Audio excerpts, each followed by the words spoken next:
চলমান বৈশ্বিক সংকট, বিশেষ করে ইরান, ইসরায়েল ও যুক্তরাষ্ট্রের সংঘাতের প্রভাবে বিশ্ব অর্থনীতির মতো বাংলাদেশও চাপের মুখে পড়েছে।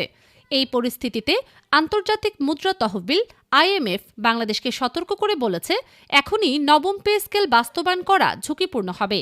সংস্থাটির মতে এতে মূল্যস্ফীতি আরও বাড়তে পারে। এর ফলে সরকারের আর্থিক ভারসাম্য রক্ষা করা কঠিন হয়ে উঠবে। সম্প্রতি IMF-এর এশীয় অঞ্চলের প্রধান কৃষ্ণা শ্রীনিবাসন ঢাকা শহরে এসে অর্থমন্ত্রীর সঙ্গে বৈঠকে এই সুপারিশ দেন। তিনি উল্লেখ করেন, বৈশ্বিক সংকটের কারণে জ্বালানি ও খাদ্য খাতে চাপ বাড়বে, যা বাংলাদেশের মতো ভঙ্গুর অর্থনীতির জন্য বড় চ্যালেঞ্জ।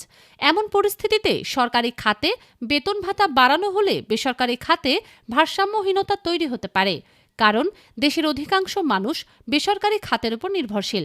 এদিকে সরকার ইতিমধ্যেই পে স্কেলের জন্য বরাদ্দকৃত প্রায় 40,000 কোটি টাকা জ্বালানি ও ভর্তুকি খাতে স্থানান্তর করেছে। পাশাপাশি রাজস্ব ঘাটতি ও ব্যাংক ঋণ উল্লেখযোগ্য হারে বেড়েছে, যা আর্থিক চাপ আরও বাড়িয়েছে। এসব কারণে সরকারও ধীরে চলনীতি গ্রহণ করেছে।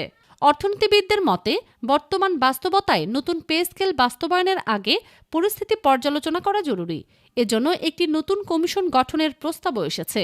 সব মিলিয়ে IMF-এর সুপারিশ অনুযায়ী নবম পে স্কেল আপাতত স্থগিত রাখার দিকেই ঝুঁকছে সরকার।